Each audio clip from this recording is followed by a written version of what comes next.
गौर करिया तो आशा नहीं विश्वास बा कि बिरहा कलेजा में घुस जाई बाबूजी, वाह क्योंकि बात करुण की है। वाह ये दुनिया में जिसने गरीबी पाया है, वाह मानुष तन पा के जिसने गरीबी पाया, उससे पूछिए कि जीवन जीना कितना कठिन है। वाह ये जीवन जीना कितना कठिन है। इतनी ज्यादा गरीबी आ जाती है कि माता पिता आल औलाद बिक जाते हैं, वाह अपने तन का लहू बिक जाता है बाबूजी। वाह आप लोग कहानी पे गौर करिएगा। एक लाइन कव्वाली बा मास्टर साहब।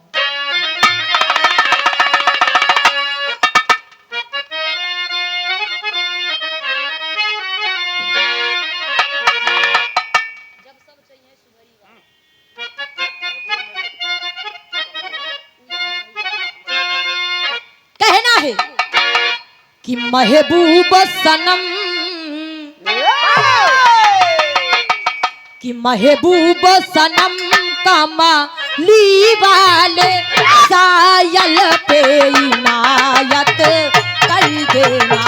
महबूब सनम कमली वाले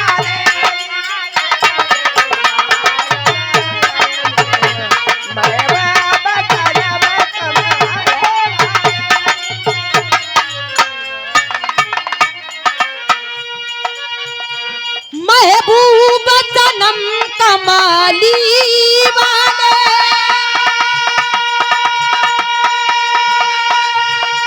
सायल पे इनायत कर देना। जब सबकी झोली, जब सबकी झोली भर जाए तब मेरी भी झोली भर देना। जब सबकी झोली भर जाए तब मेरी झोली, जब सबकी झोली भर जाए तब मेरी झोली भर देना। लेकिन यही भाव में हमारे कवि जी बड़ी सुंदर लाइन लिखत है कि भक्तों की भक्ति में देखो, कि भक्तों की भक्ति में देखो भगवान भी चल के आते हैं।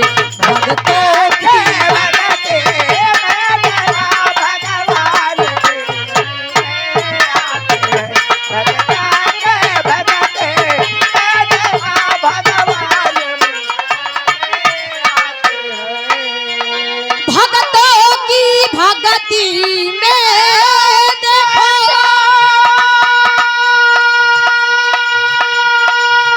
भगवान भी चल के आते हैं। जहाँ भारी भावना, जहाँ भारी भावना सच्ची है, जहाँ भारी भावना सच्ची है, वो स्वर्ग धाम को पाते हैं।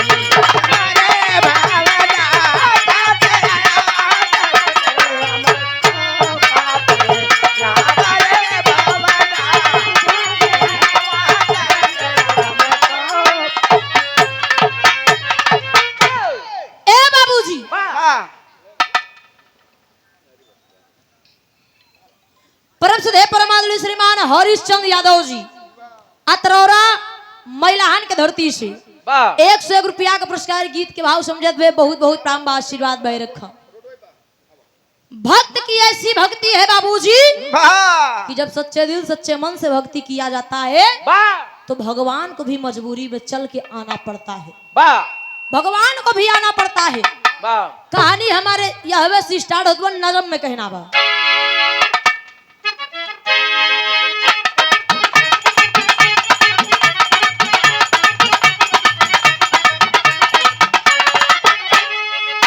एक राजा जो बड़े ज्ञानी दानवीर रहे,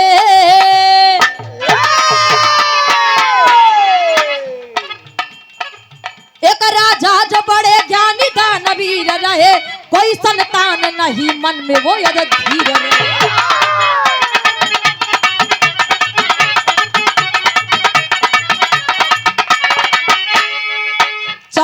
पन में हुआ लाल नाम उसका था।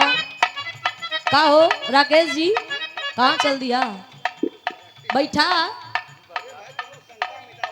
अरे यार इतना ज्यादा ना ही जोरान बा, कहता बैठे आराम से। क्या कहा? तो तू ही जिम्मेदारी ली है का? अरे बर्दाश्त करिए, बर्दाश्त करना सीखिए, थोड़ा इंतजार का मजा लीजिए। एक राजा जो बड़े ज्ञानी दान वीर रहे, कोई संतान नहीं मन में वो अधीर रहे।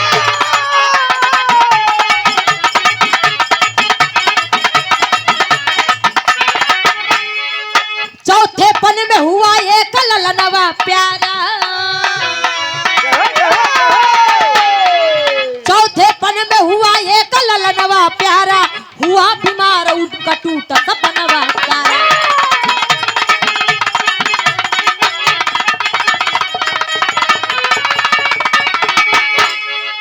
बोले वैद कलेजा मनुष्य का लाना है, बोले वैद कलेजा मनुष्य का लाना है, बोले वैद कलेजा मनुष्य का लाना है, तभी संभव तुहरे लाल को बचाना है।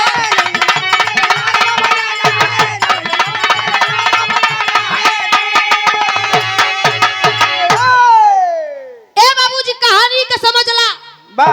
एक राजा और रानी दोनों प्राणी है, धन दौलत सब कुछ है, लेकिन कोई संतान नहीं है बाबूजी, कोई संतान नहीं है। रानी की गोद सुनी है, लोग ताना मारते हैं कि रानी बांझिन बा। धीरे धीरे चौथापन आ गई बा बाबूजी। खूब पूजा पाठ हवन यज्ञ करावत है न, भगवान के महिमा में देर वाले की नंदहेर नहीं बा। रानी साहिबा गर्भवती हो जाती हन, समय बीतत वो लड़का के जन्म भई। आज जब लड़का के जन्म भइल बाबूजी, लगभग 15-20 दिन के जब लड़का भइल, तो एक ठे घटना घटत बा, लड़का बीमार पड़ जात बा। और जब लड़का बीमार पड़ जात बा, दूर दूर से वैद्य जी लोग आवत हैं लड़का का देखे। वैद्य जी लोग आवत है, लड़का के हाथ के नारी पकड़ के देखत हैं। राजा साहब से कहें, राजा साहब आपका लड़का नहीं बचेगा। अरे बाप रे बाप, जेकरे चौथापन में एको लड़का भवा हो, वो बीमार हो जाए, लोग बताई दे कि बच्चे ना, वही माई बाबू के करेजा से पूछा का बीते। वैद्य जी लोग कहा आपके लड़का ना बचे। वे एकदम राजा साहब वैद्य जी के सामने हाथ जोड़ लेलन, वैद्य जी हमरे लड़का का बचाएला कोनो तरह कोनो उपाय हो हम करे तैयार ही, लेकिन हमरे लड़का का बचाएला। वैद्य जी के सामने राजा साहब रो रहे हैं कि मेरे लड़के को बचा लीजिए, मेरे राजकुमार को बचा लीजिए। ए बाबूजी, लेकिन कोई कह नहीं रहा है कि आपका लड़का बचेगा। तभी एक वैद्य जी उठते हैं और वो बताते हैं कि आपका लड़का एक तरह में बच सकता है, एक उपाय है जिसमें आपका लड़का बच सकता है। राजा साहब तुरंत पांव पकड़ लेना, बताई दा कौन उपाय वह हम सब करे बदे तैयार है। कहे अगर किसी मनुष्य का कलेजा मिल जाए, किसी मनुष्य का अगर कलेजा मिल जाए, उस कलेजे से दवा बनेगी तब आपका लड़का ठीक होगा। बाप रे बाप, राजा साहब कहें वैद्य जी कौन मनुष्य अपन कलेजा दे, कलेजा दे तो ओकर जीवन ई दुनिया छोड़ के चल जाई, कौन मनुष्य अपन कलेजा दे। लेकिन राजा साहब मानत नहीं है, मंत्री सिपाही लोगन का आदेश देते हैं। मास्टर के लाइन तर्ज बा,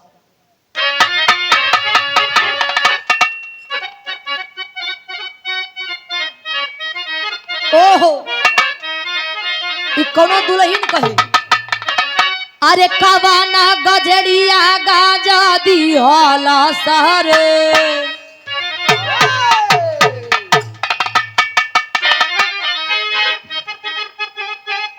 बाबा अरे कवना गजरिया गाजा दी होला सारे, हमर राजा बाऊ रइले।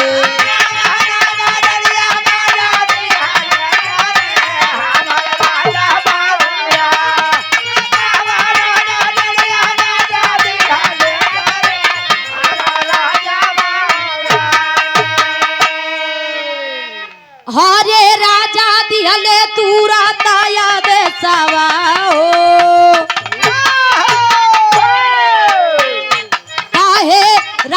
दिहल तूरा पाया देतावा हो लावा ढूढ़ के काले जावा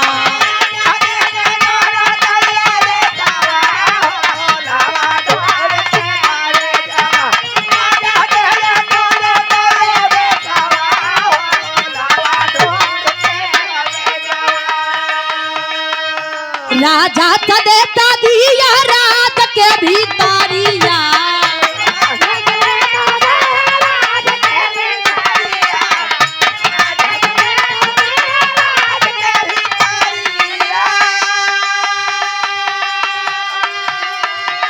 हरे गईले सिपाही ढूंढाई दे कार दुआरिया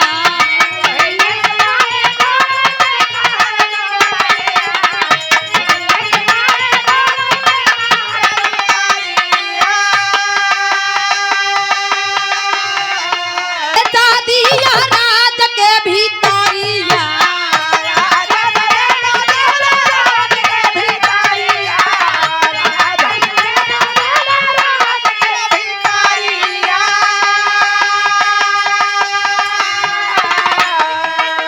गाइले सिपाही ढूंढे दे कार दुआरिया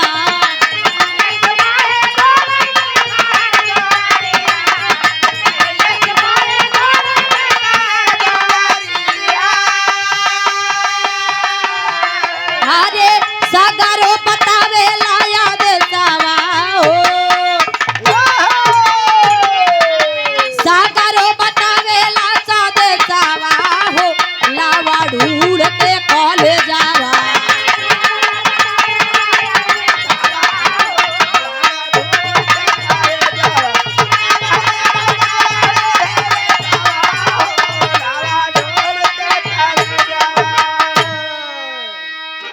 ए बाबूजी राजा साहब सिपाही लोगों ने मंत्री जी लोगों का आदेश दे दिए जाइए कलेजा खोज के लेके आइए मेरा राजकुमार बचना चाहिए किसी भी मनुष्य का कलेजा लेके आइए जितना होगा मैं धन दौलत दे दूंगा लेकिन मेरा राजकुमार बचना चाहिए ए बाबूजी खोजत हैं सगल खोजत खोजत कतहू कलेजा केहू मनुष्य कलेजा देख तैयार नहीं बा खोजत खोजत एक गांव में पहुंचे गांव के पहले एक कुटिया बनी थी एक कुटिया बनी थी ऐसे ही सरपत का घर बना करके पाल भाई 2 प्राणी और उनके 3 बच्चे 5 लोग रह रहे हैं और जब वहां पहुंचते हैं तो होता है क्या मास्टर साहब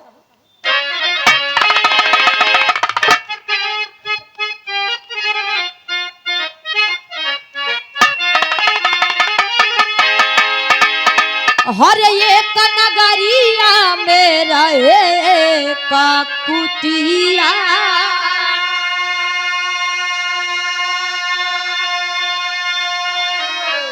रहत रहे पाला परिवार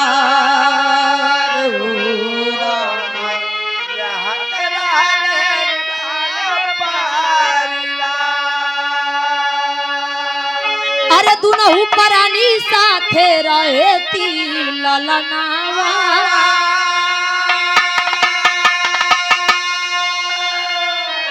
तीनहु सुघर सुकुमार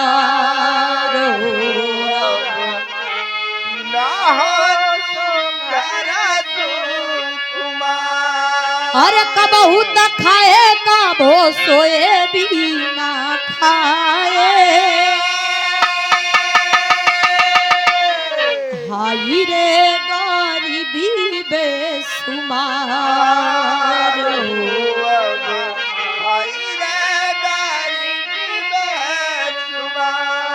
हर तनवा पे कपड़ा न घरवा बिछवाना सहे सब गरीबिया के मार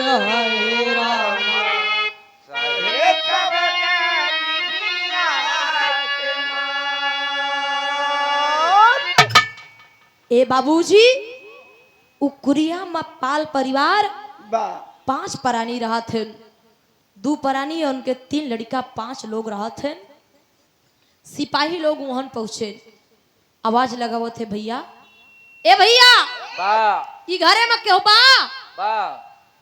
पाल भाई बाहर निकलत हैं का बात बा भैया आप के हैं का बात बा कहे हम सिपाही लोग हैं राजा साहब का लड़का बीमार बा और दवा के लिए किसी मनुष्य का कलेजा चाहिए जितना चाहो कलेजा के बदले जितना चाहो उतना धन दौलत ले लो बाप रे बाप पाल भाई बात सुनत है तो कहा भैया हमारे घरे में कोनो कलेजा दे वाला नहीं बा भैया हमारे घरे में केहू नहीं बा सिपाही लोग कहा था एक बार सोच ला बड़ी गरीबी बा तोरे पास इतना ज्यादा गरीबी रहन बाबूजी की एक टाइम का भोजन नसीब होत बा एक टाइम का नहीं तीन बच्चन के पास कपड़ा पहिरे के नहीं बा बिछौना नहीं बा का बिछाई के सोवे एक समय भोजन करत है एक समय भोजन नहीं करत है सिपाही लोग कहे सोच लो एक बार जितना चाहे धन दौलत ले सकते हो तुम्हारी गरीबी दूर हो सकती है पल भाई कहे रुका भैया 2 मिनट बतावा थी गए अपने पत्नी के पास अपने पत्नी से पूरी बात बताए और जब अपने पत्नी से पूरी बात बताए न कि ऐसी ऐसी बात है क्या करें अब दोनों प्राणी आपस में राय करत है दोनों प्राणी आपस में विचार करत है कि का किया जाए हमार बच्चन हम इतना गरीबी में जीवन बितावत है हमार बच्चन भी गरीबी में जीवन बितावत है गरीबी अगर किसी का कलेजा हम लोग 5 लोग हैं अगर किसी का भी कलेजा दे दिया जाए तो गरीबी दूर हो जाएगी और जो हमारे बच्चे हैं वो गरीबी में जीवन नहीं बिताएंगे ए बाबूजी यही सोच के दोनों प्राणी सोचत है और करत का है मास्टर साहब एक लाइन तर्जबा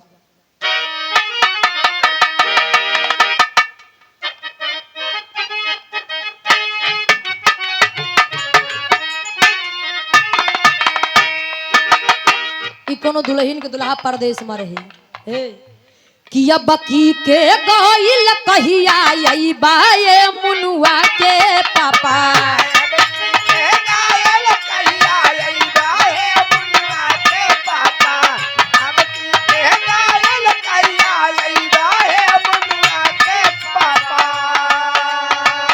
अब की के गइल कहिया आई बाए मुनुआ के पापा आई बाता का काली आई बाए मुनुआ के पापा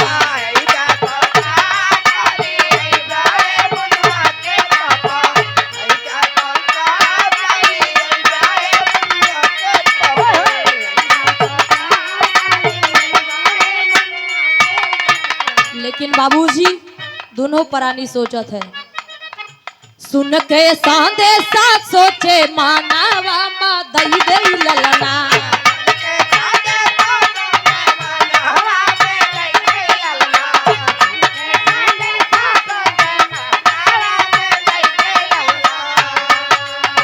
सुन के संदेशा सोचे मानावा मा दई दई ललना मिल जाई हमई कुछ धनवा अयो दई दई ललना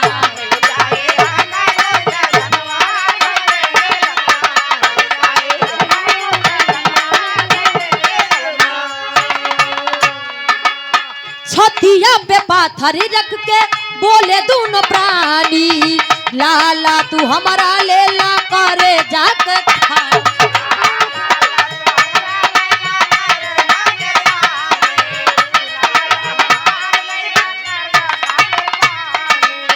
लेला तू हमारो रतनावा हो दई दई ललना लेला तू हमारो रतनावा हो दई दई ललना मिल जाई हमई कुछ धनवा आयो दई दई ललना मिल जाई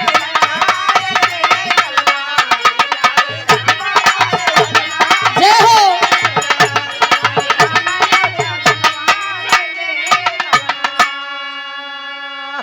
ए बाबूजी दोनों हु प्राणी सोचत है कि हमरे 3 लड़का है अगर हम एक लड़का का दे दई तो हमार 2 लड़का जीवन खुशी में बितावे लगे हैं लेकिन दोनों प्राणी सोचत है जाए कि सिपाही से कहन कहे भैया ए भैया हमार लड़का है एमन से हमार एक लड़का लैला हमका जौन हो धन दौलत हमका दे द सिपाही लोग कहे अरे यार तोरे 3 लड़का बा भाई तीन लड़का बा, तीन लड़का में कौन लड़का का ले जाई? बिना तोरे मर्जी से तना ले जा।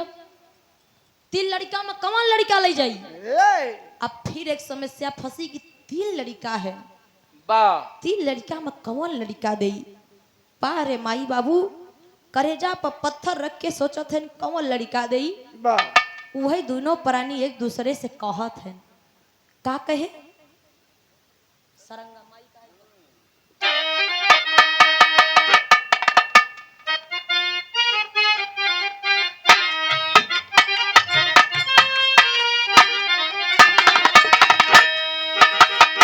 पाल भाई कहत है, बाबू का है कि बेटा बड़का ना दे बई हो।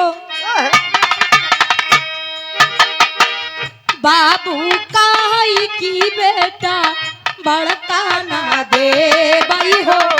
जो है दुलारुआ मारो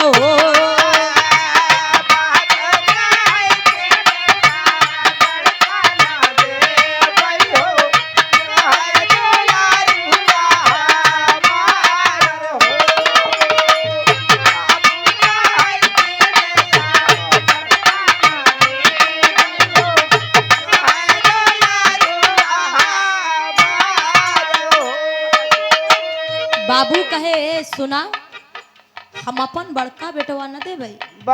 वो पहला लड़का वो हमार बड़का बेटवा बड़ा दुलार बा, हम अपने बड़का बेटवा का न दे भाई। माई कहे,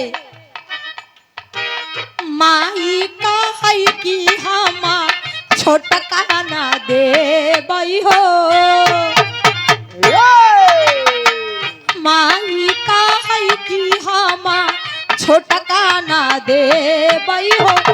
जावन बाहू तई दू यार हो।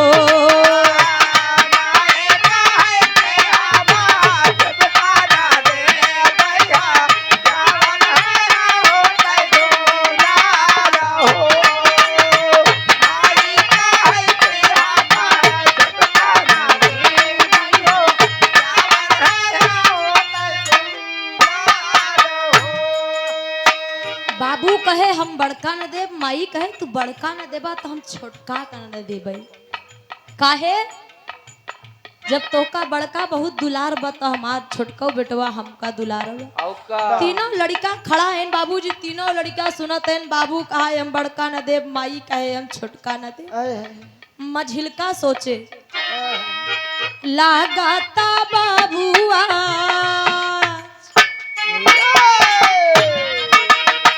लगाता बाबू आज हम ही का बेची दे है। ले है करे जवानी कारो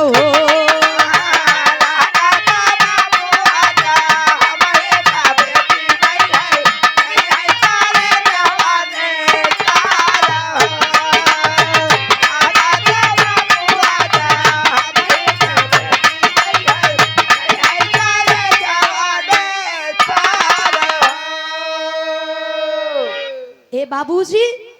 तीनों लड़का सुनत हैं। बाबू कहा हम बड़का न दे, माई कहा हम छोटका न दे।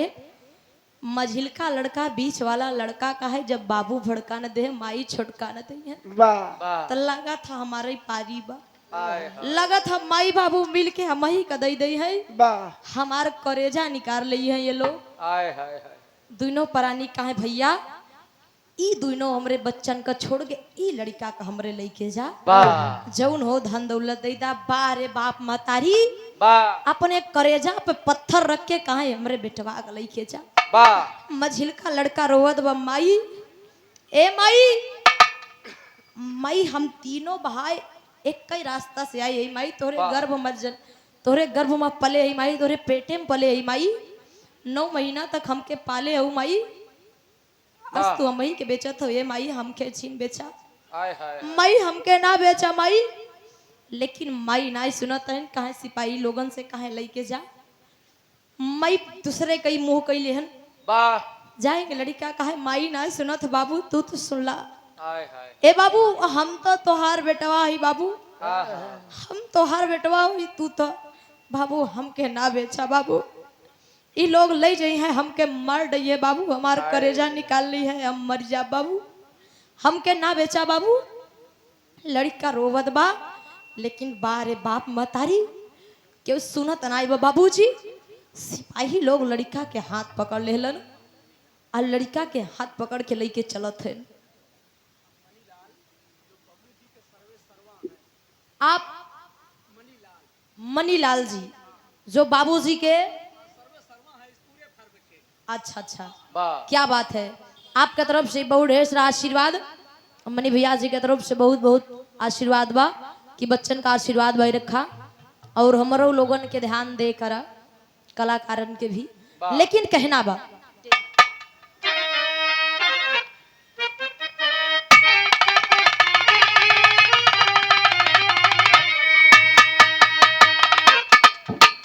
करेजा खातिर लाल दे दिया हो,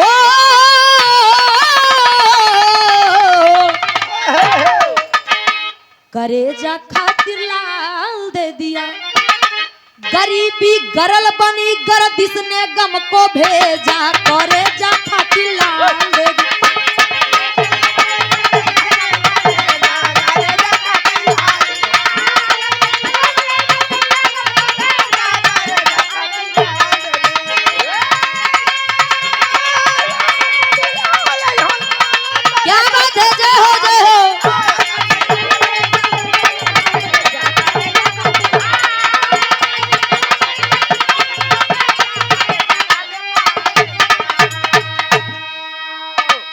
गरीबी गरल बनी गर्दिश ने गम को भेजा, करेजा खातिर लाल दे दिया। लड़का हाथ जोड़ के अपने माई बाबू से विनती करत बा। अब माई बाबू से विनती करे, कहे का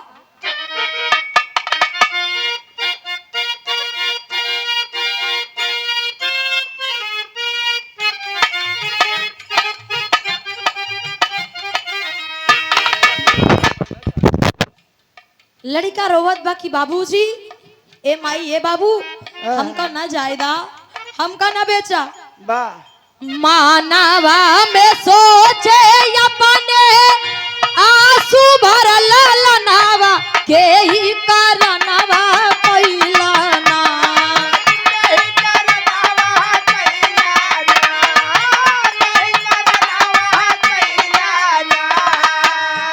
तमाई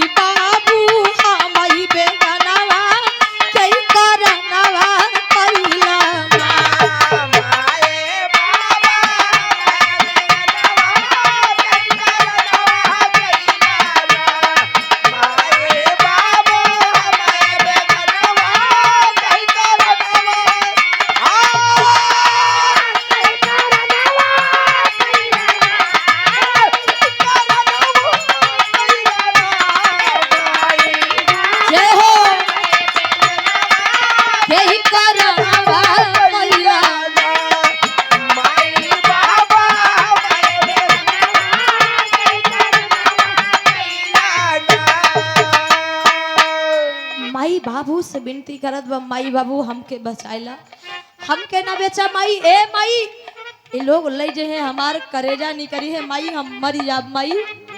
लेकिन माई बाबू दूसरे तरफ मुंह कलियन, सिपाही लोगन के कहे ले जा। लड़का जात बस सोचे हमार माई बाबू ना सोची। सुनियन पड़ोसिन से, चाचा ए चाचा ए हमका बचाइल, चाचा ए चाची ए बाबा हमके बचाएला, हमका इन लोगन के साथे ना जायदा, हमके बचाएला, हम आपकी या नौकर बन के रह ले भाई, लेकिन इन लोगन के साथे ना जायदा, चाचा बचाएला। लेकिन लड़का रोवत बा, बाबू जे क्यों सुनत नहीं बा। जब आधी रास्ता पहुंच गया तो लड़का के आस टूट गइल बा, और जब आस टूट गइल बा तो करत का बा,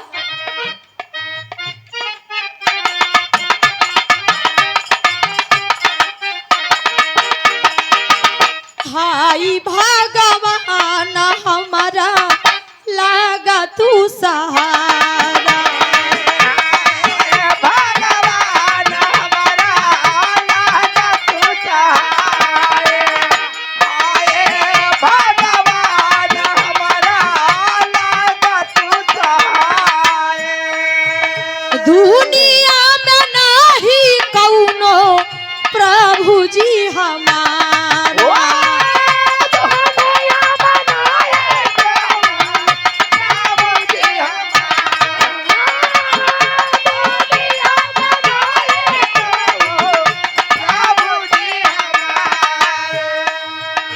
माई बाबू बेचे दिल पे,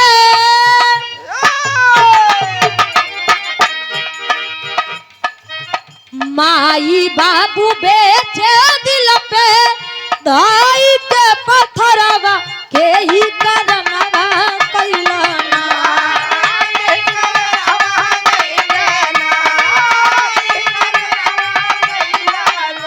ता प्रभु जी सुनिला जगो हरवा के ही करनवा कैलना।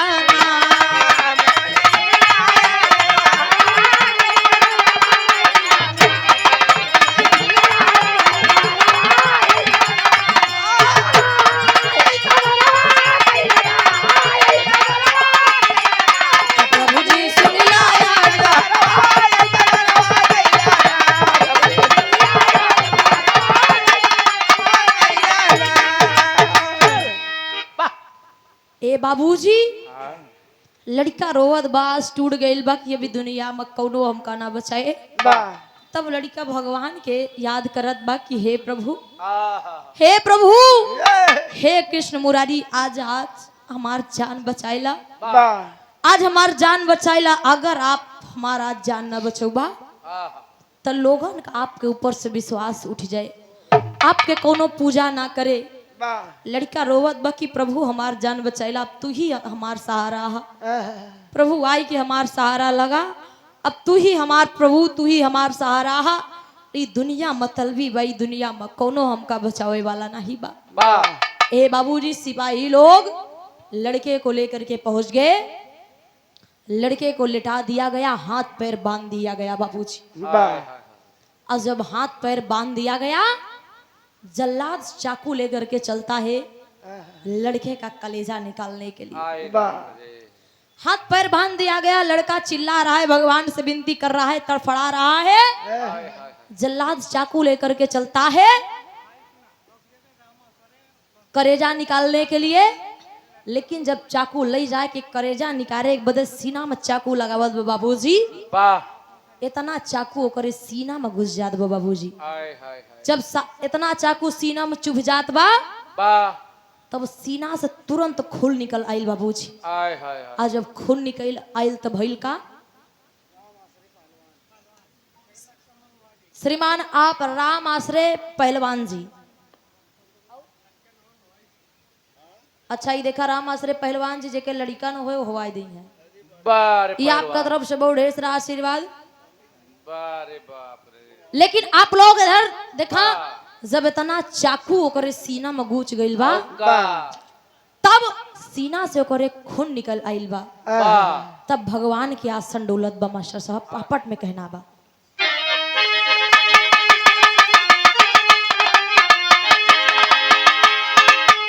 अरे चिरई खातिर जबई ललन का राजमहल में लाए है, अरे चिरई खातिर जबई ललन का राजमहल में लाए है। अब बैद बने है तबई मुरारी राजमहल में आए है।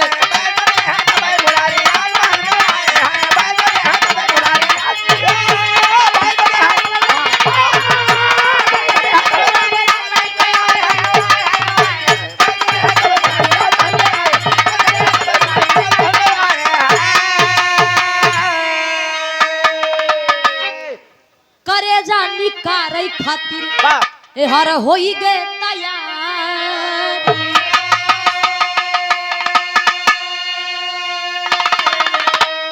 ओहर ललना के पास तब पहुँचे मुरारी।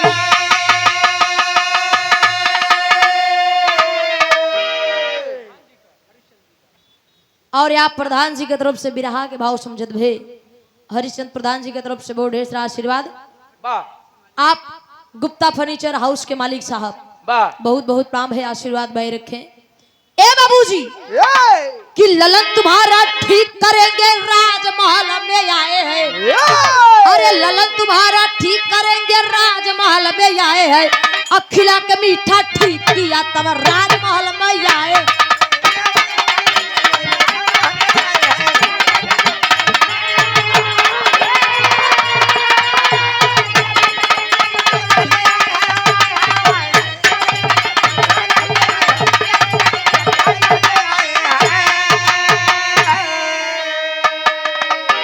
भैया हो एहर जतनी समय चाकू चुभ गईल बा भगवान कृष्ण जी के आसन डोल जात बा। कृष्ण जी वैद का रूप बना करके आते हैं राजमहल में। और जब राजमहल में वैद का रूप बना करके आते हैं भैया क्या बात है, यहाँ इतनी भीड़ क्यों लगी है? सारी बात सिपाही लोग बतावत हैं कि राजा साहब के लड़का बीमार है। अरे कहाँ है राजा साहब, बुलाइए बुलाइए राजा साहब कहाँ है? राजा साहब पहुंचा थे, बताओ महाराज आपका लड़का बीमार है। कहाँ है आपका लड़का, ले आइए मैं ठीक कर देता हूँ। किसी कलेजे की जरूरत नहीं है, मैं ठीक कर दूंगा। लड़के को ले आया गया। बाबूजी भगवान तो यही है। हाथे के नारी पकड़ के पोटली से अपने मिठाई निकाल के कहे ला बच्चा खवाई दे ठीक हो जाए। बच्चा का खिया दिया गल बाबूजी एकदम ठीक हो गई बा।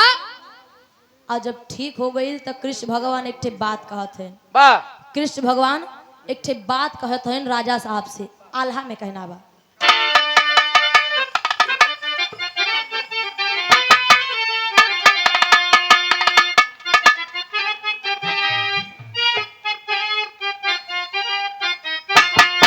अरे चारों ओर फैली बाबू वह खुशी के खबरिया भैया।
छोड़ दिया राजा जी तब हो ही लाला ना के पंचो।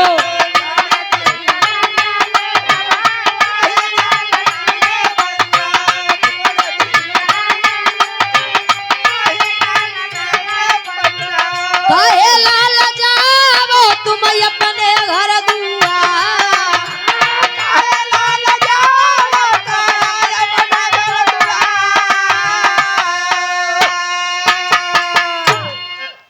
ए बाबूजी लड़का ठीक हो गई बा। कृष्ण भगवान कहत हैं कि राजा साहब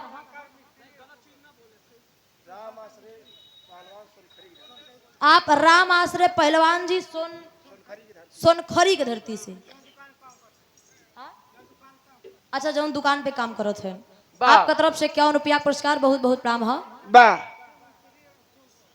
आप शिव मिस्त्री जी रसूलपुर आपका तरफ से अच्छा बम्बा लगा हुआ थे बहुत बहुत प्रणाम आपके तरफ से बहुत ढेर सारा आशीर्वाद बहुत बहुत प्रणाम है। ए बाबूजी ए हर जब लड़का ठीक हो गई बा कृष्ण भगवान कहे राजन वैद्य के रूप में तो है, कहे राजन आपका लड़का तो ठीक हो गया, राजकुमार तो ठीक हो गया। अरे इस बच्चे को क्यों बांधे हो भाई? जब आपका राजकुमार ठीक हो गया तो इसका कलेजा निकाल के क्या करोगे आप? छोड़ दो इसको, छोड़ दो इसको, जाए ये भी अपने माता पिता के पास। राजा साहब आदेश दिए, लड़का का छोड़ दिया गया। राजा साहब कहे बेटा आज भगवान ने तुम्हें बचा लिया, आज भगवान ने तुम्हें बचा लिया बेटा, जाओ अपने माता पिता के पास। लड़का कहे ए राजा साहब, लड़का कहे राजा साहब अब मेरे सब कुछ भगवान है, मेरे माता पिता मेरे लिए मर गए क्योंकि उन्होंने चंद पैसे के लिए मुझे बेच दिया। अगर मेरा कलेजा निकाल लिया जाता, मैं मर जाता तब क्या होता? माई बाबू खबर पावत है हमार बेटवा बच गए, दौड़त दौड़त आवत है बेटवा चला घरे। चला बेटवा घरे, कहे नाही माई ना बाबू हम घरे ना जा, तू ही माई हो ना, माई हमका अपने पेटे में 9 महीना पाले हो, आज चंद पैसा के लिए तू हमका बेचती है हो। बाबू तू ही कमाई के खियावा था हमका, लोगन कितना बड़ किया, आज तू हमका बेचती है। हम मर जाई तब ना होता, आज हम बच गए तब आया। लड़का कहे नहीं हम ना जाबे, हमरे लिए भगवान ही है सब कुछ, हमारा ये दुनिया में कोई नहीं है बाबूजी। खड़ी में कहना बा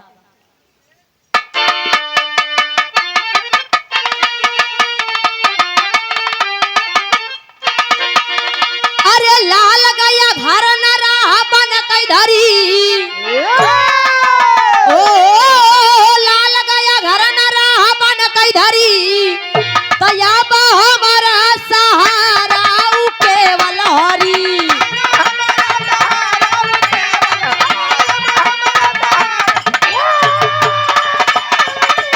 क्या बात है, क्या बात है।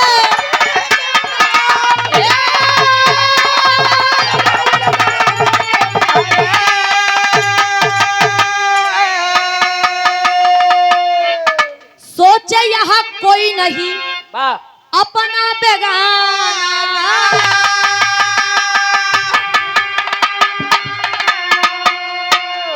सच्चा वही जीवन है जो प्रभु का दीवाना।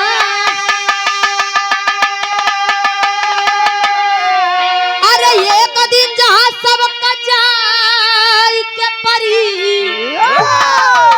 तो करते हरि के भजनिया घरी। ए बाबूजी वो लड़का कहे कि दुनिया में कोई किसी का नहीं है, ये मानुष तन पाना तभी सफल है जो प्रभु का दीवाना हो गया। जिसने प्रभु को जान लिया, जिसने सच्ची राह जान लिया, तो ये मानुष तन पाना सफल हुआ, और नहीं तो ये मानुष तन पाना व्यर्थ है, क्योंकि देवी देवता भी मानुष तन पाने की लालसा रखते हैं, और हमें आपको मानुष तन मिला, ये हम बड़े सौभाग्य की बात है। लालयापन रूप तभी जोगी का बनाए,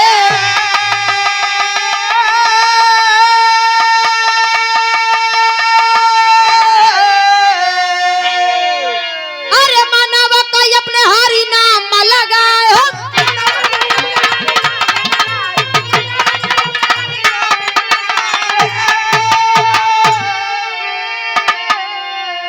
मन हरि नाम गुणगान करी, अरे मन हरि नाम गुणगान करी, त करते हरि के भजन आऊ ठौगा।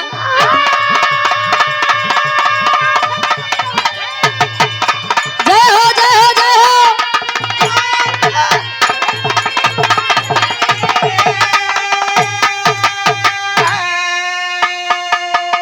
ए बाबूजी लड़का तभी जोगी के रूप बना करके जंगल को गुरु गोरखनाथ जी के कुटिया चला गया। जोगी के रूप बनाई के प्रभु का दीवाना हो गया और अपना जीवन जीने लगा बाबूजी। बिरहा का उद्देश्य यही था कि मानुष तन पाए हो तो जीवन में कुछ करके जाइए, क्योंकि मरने के बाद बाबू 2 नाम मिलता है। एक नाम की बड़ा अच्छा रहन फलाने भैया दुनिया छोड़ के चला गए, दूसरा नाम की अच्छा बसार मर गया धरती के एक बोझ हटा। अब हम ही ना कहा कि ई वाला नाम आप लोग चॉइस करा, जौन आपकी इच्छा हो ऊ वाला नाम आप लोग चॉइस कर ला। कहे कि दूसरे के कहे पर लोग काम नहीं करत है। और ये कोई कहानी नहीं, मैंने भी आजमाया है, मैंने भी आजमाया है, मैंने भी देखा है कि अगर सच्चे दिल से भगवान को याद करो तो भगवान भक्त की रक्षा जरूर करते हैं। अब पता लगा कहा भगवान जी सवेरे हमारे दुआरे 4 पहिया खड़ी हो जाए, जैसे राकेश जी बताएं तो भगवान चुतिया थोड़ी ना है, लेकिन सच्चे दिल से जहां भगवान को याद किया जाता है, जहां भगवान की जरूरत है, जो उस चीज को आप मांगो तो भगवान सच्चे दिल से दे देते हैं। ये मैंने मांगा है, मुझे मिला है, मैंने आजमाया है। बिरहा हमार समाप्त बा, आखिरी भाव में कहना बा।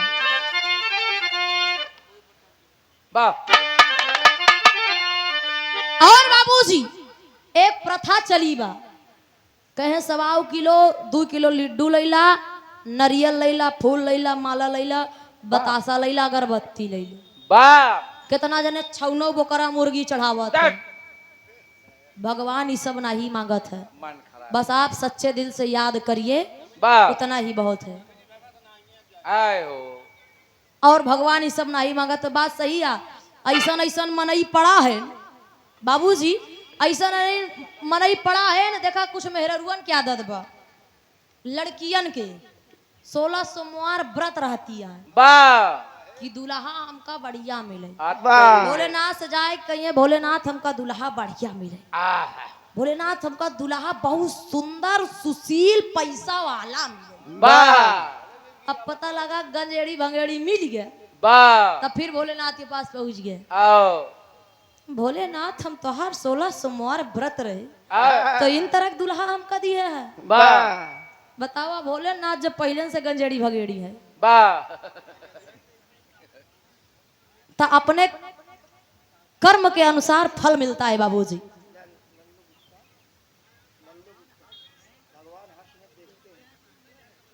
और लल्लू गुप्ता जी, क्या बात है, 101 रुपया का पुरस्कार। इनका कहना है भगवान हर समय देखते हैं, हमारे पास रहते हैं, हमारे साथ रहते हैं, लेकिन बस हमें एहसास करने की जरूरत है कि भगवान है कहाँ। वरना बताया जाता है कि भगवान कड़ में है। लोग ऐसा है मोतीचूर के लड्डू खरीद ले, भोलेनाथ के जगह जाए, भोलेनाथ के मुंह में ठोस देते हैं, ला भोलेनाथ खाई ले। और जब भोलेनाथ खाए लगी है तो क्यों ना पूछे, जब भोलेनाथ खाए लगी है तब क्यों ना पूछे। जाते हैं दूध ले जाके नाग देवता पियावत है, नंजुरी लगाए कहे नाग देवता पी ले। जब तू खुश रहबा तो भोलेनाथ खुश रही है। कहा भोलेनाथ जब तू खुश रहबा तू भोलेनाथ खुश रही है, कहा पीला पत्थरे के नाग देवता पियावत है दूध सही के निकल, कहा मार बे मार मार मार बे। अबे मार सारे नहीं तो फोटो खींच ले नगिनिया बदला ले ली। बाप रे बताओ भैया दुनिया कहां से कहां पहुंच गई, लोग कहां से कहां पहुंच गए। भगवान तभी खुश रहते हैं कि जिस घर में माता पिता हंसते हैं वही भगवान बसते हैं। आप माता पिता की सेवा कर लीजिए, भगवान हमेशा आपका साथ देंगे। आखिरी भाव में कहना बा, राम हित गुरु सीताराम कवि कोमल स्वर्ग बसैया,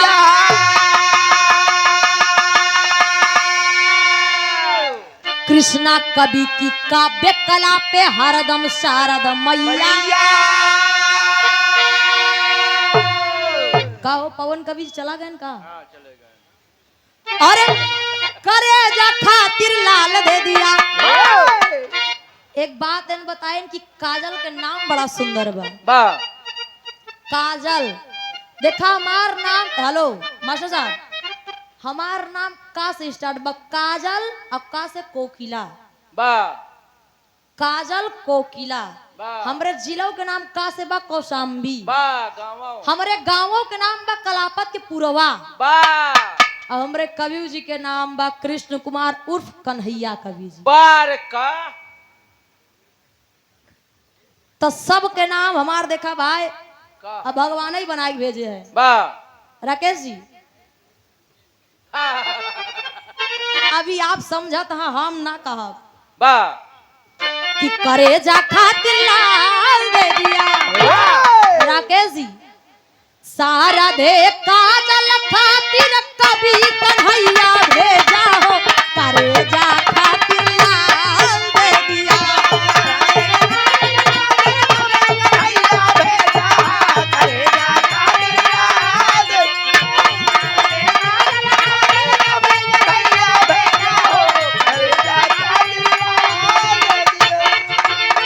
नहीं चाहिए दिल दुखाना किसी का, नहीं चाहिए दिल दुखाना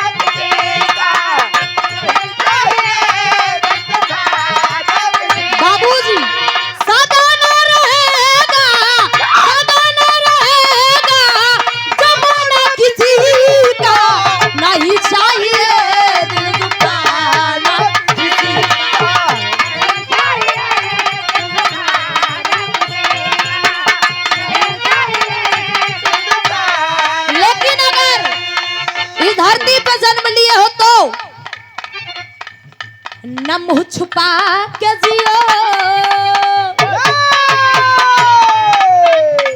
न मुंह छुपा के जियो और न सर झुका के जियो।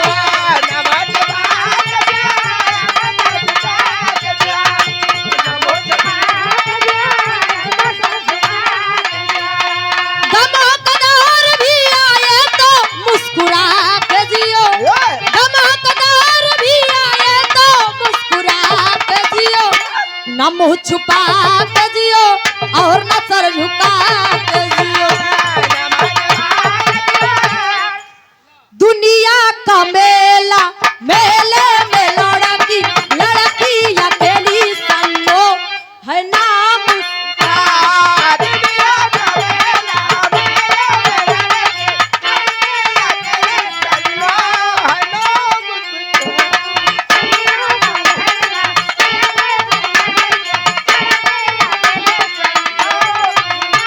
आप गुप्ता फर्नीचर हाउस के मालिक साहब जी हरिश्चंद्र साहब जी, आप जी का तरफ से बहुत ढेर सारा आशीर्वाद। लेकिन दिखाई आप लोगन के लाइव बा आखा उसकी कटारी बाना गन शिकारी,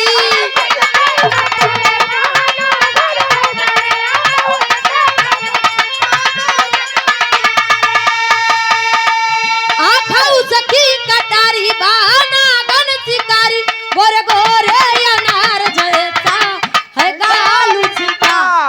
दुनिया का मेला, मेले में लड़की लड़की अकेली संगो है नाम उसका।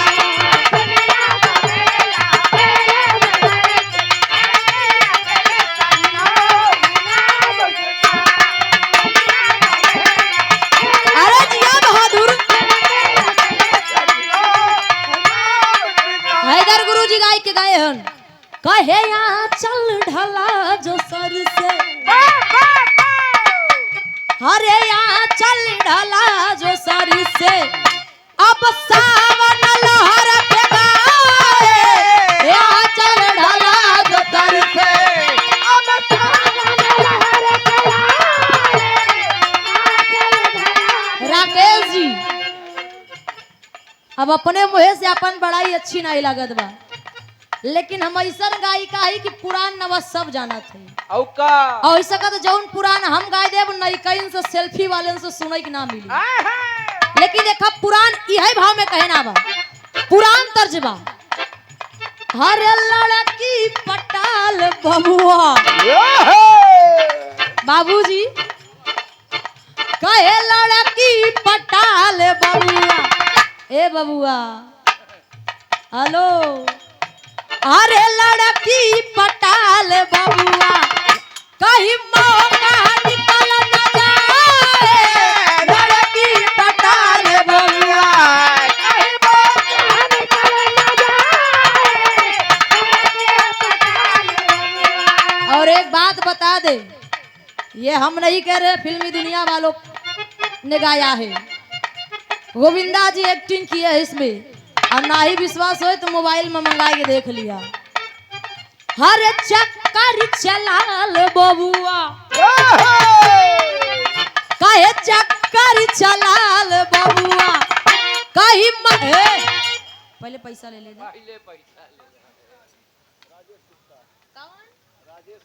आप, हर चक्कर चलाल बबुआ कहीं मौका निकल न जाए, चक्कर चलाल बबुआ कहीं मौका निकल न जाए। आखा उचकी कटारी बाना गन शिकारी, गोरे गोरे अनार जैसा है गालू चका। दुनिया का मेला, मेले में लड़की लड़की है नाम उसका। दुनिया का मेला,